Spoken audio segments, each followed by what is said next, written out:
দ্বিতীয় বিশ্বকাপ জেতায় এই মুহূর্তে গোটা বিশ্বে আলোচনার কেন্দ্রবিন্দুতে লামিন ইয়ামালদের স্পেন। আপনি যদি মুসলিম হয়ে থাকেন তবে জানলে খুশি হবেন 2060 সালের মধ্যে খ্রিস্টান থেকে মুসলিম সংখ্যাগরিষ্ঠ দেশে পরিণত হতে চলেছে স্পেন।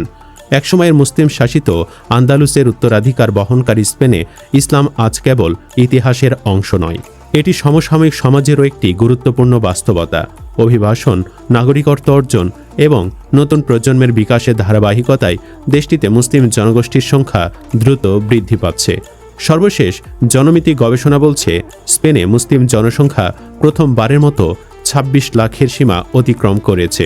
এর ফলে ইসলাম এখন দেশটির বৃহৎ ধর্মীয় সম্প্রদায় হিসেবে আরও দৃঢ় অবস্থান তৈরি করেছে। 2026 সালে 3 জুন পর্যন্ত হিসাব অনুসারে স্পেনে মুসলিম জনসংখ্যা দাঁড়িয়েছে 26,42,000-এরও বেশি। এটি প্রথমবার যখন দেশটিতে মুসলিম জনগোষ্ঠী 26 লাখের সীমা অতিক্রম করল। 2025 সালের শুরুতে দেশটির মোট জনসংখ্যা ছিল প্রায় 4,91 লাখ। সেই হিসাবে বর্তমানে স্পেনের মোট জনসংখ্যার প্রায় 6% মুসলিম। গবেষণায় দেখা গেছে, স্পেনের মুসলিম সমাজ এখন আর কেবল অভিবাসীদের একটি সম্প্রদায় নয়, তারা দেশটির অর্থনীতি, শিক্ষা, কর্মসংস্থান এবং সামাজিক জীবনের গুরুত্বপূর্ণ অংশে পরিণত হয়েছে। বর্তমানে দেশটির মুসলিম জনগোষ্ঠীর প্রায় 45% স্প্যানিশ নাগরিকত্বধারী। এদের কেউ জন্মসূত্রে নাগরিক, আবার অনেকে দীর্ঘ আইনি প্রক্রিয়ায় নাগরিকত্ব অর্জন করেছেন। বাকি 55% বিদেশি নাগরিক, যাদের মধ্যে সংখ্যাগরিষ্ঠ মরক্কোর। এছাড়া পাকিস্তান, সেনেগাল, বাংলাদেশ, আলজেরিয়া, মালি এবং গাম্বিয়ার নাগরিকদের উপস্থিতিও উল্লেখযোগ্য। গত 2 দশকে স্পেনে জন্ম নেওয়া মুসলিম শিশু ও তরুণদের সংখ্যা ধারাবাহিকভাবে বৃদ্ধি পাওয়ায় এমন একটি নতুন প্রজন্ম গড়ে উঠছে, যারা একই সঙ্গে স্প্যানিশ নাগরিক পরিচয় ও মুসলিম পরিচয় বহন করছে। এই পরিবর্তন দেশটির শিক্ষা, কর্মসংস্থান ও সামাজিক কাঠামোতেও নতুন বাস্তবতা তৈরি করছে। স্পেনে মুসলিম সম্প্রদায়ের বর্তমান অবস্থানের পেছনে গুরুত্বপূর্ণ ভূমিকা রেখেছে 1992 সালে স্পেন সরকার ও ইসলামিক কমিশন অব স্পেনের মধ্যে স্বাক্ষরিত ঐতিহাসিক সহযোগিতা চুক্তি। এই চুক্তির আওতায় নির্দিষ্ট শর্ত সাপেক্ষে সরকারি বিদ্যালয়ে ইসলামিক ধর্মীয় শিক্ষা, মুসলিম বিবাহের আইনি স্বীকৃতি এবং ধর্মীয় আচার পালনের অধিকার নিশ্চিত করা হয়েছে। পাশাপাশি কারাগার, হাসপাতাল এবং সামরিক বাহিনীতে ধর্মীয় সেবা প্রদানের সুযোগও এতে অন্তর্ভুক্ত রয়েছে। যদিও এসব সুবিধার বাস্তবায়ন অঞ্চলভেদে কিছুটা ভিন্ন হতে পারে। জনসংখ্যার অনুপাতের বিচারে স্পেনের মুর্শিয়া অঞ্চলে মুসলিমদের উপস্থিতি সবচেয়ে বেশি, মোট জনসংখ্যার প্রায় 1%। এরপর রয়েছে বার্সেলোনার কাতালোনিয়া, যেখানে মুসলিমদের অনুপাত প্রায় 8.5%। অন্যদিকে মোট সংখ্যার দিক থেকে কাতালোনিয়া, আন্দালুসিয়া, মাদ্রিদ ও মুর্সিয়া, এই 4 অঞ্চলেই সবচেয়ে বেশি মুসলিম বসবাস করেন। শিল্প, কৃষি ও সেবা খাতে কর্মসংস্থানের সুযোগ বেশি থাকায় এসব অঞ্চল দীর্ঘদিন ধরে অভিবাসীদের প্রধান গন্তব্য হিসেবে পরিচিত। স্পেনের সঙ্গে ইসলামের সম্পর্ক 1000 বছরেরও বেশি পুরনো। মুসলিম শাসনের ঐতিহাসিক নিদর্শন আলহাম্বরা প্রাসাদ, কর্ডোবার ঐতিহাসিক মসজিদ, ক্যাথেড্রাল সহ অসংখ্য স্থাপনা আজও আন্দালুসীয় সভ্যতার গৌরব বহন করছে। প্রতিবছর বিশ্বের বিভিন্ন দেশ থেকে লাখো পর্যটক এসব ইসলামী ঐতিহ্যবাহী স্থাপনা দেখতে স্পেনে ভ্রমণ করেন। একই সঙ্গে মুসলিম পর্যটকদের জন্য হালাল বান্ধব সেবা, রেস্টুরেন্ট ও অবকাঠামো ধীরে ধীরে সম্প্রসারিত হচ্ছে। জনসংখ্যা বৃদ্ধির পাশাপাশি মুসলিম সম্প্রদায়কে কিছু বাস্তব সমস্যারও মুখোমুখি হতে হচ্ছে। মুসলিম সংগঠনগুলোর মতে, স্পেনের অনেক অঞ্চলে এখনও পর্যাপ্ত মুসলিম কবরস্থানের অভাব রয়েছে।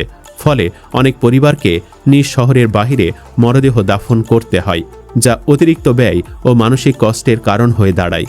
এই সমস্যা সমাধানে মুসলিম প্রতিনিধিরা স্থানীয় প্রশাসনের সঙ্গে ধারাবাহিকভাবে আলোচনা চালিয়ে যাচ্ছেন।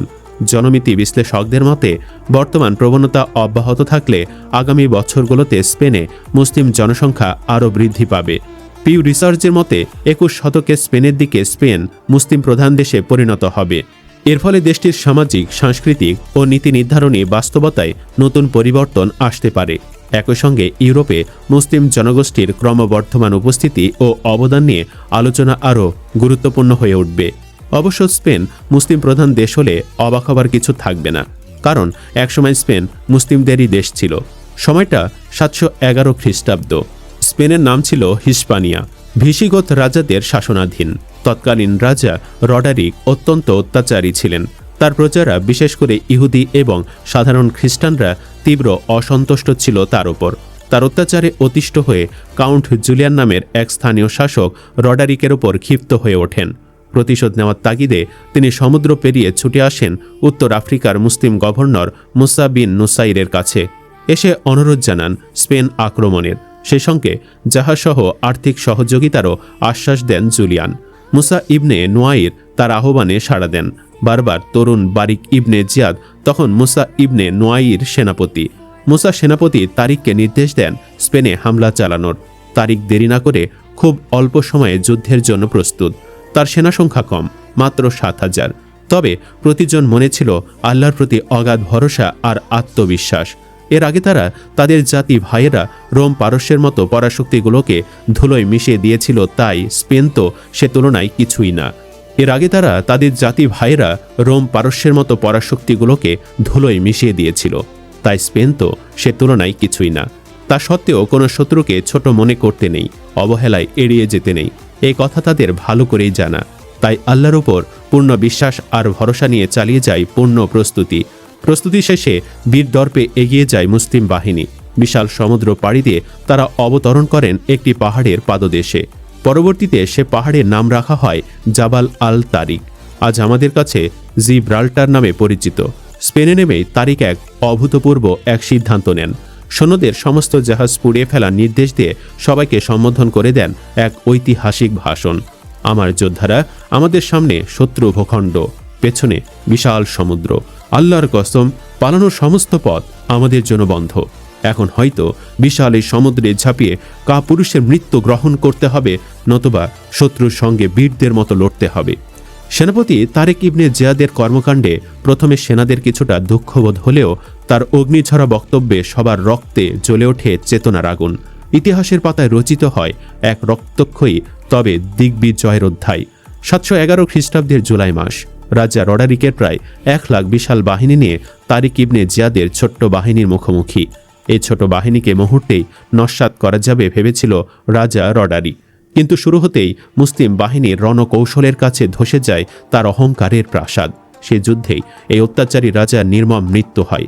তবে তার মৃত্যু ঠিক কিভাবে, কার হাতে হয়েছিল, তা নিয়ে ইতিহাসে আছে নানান গল্পকথা ও মতভেদ।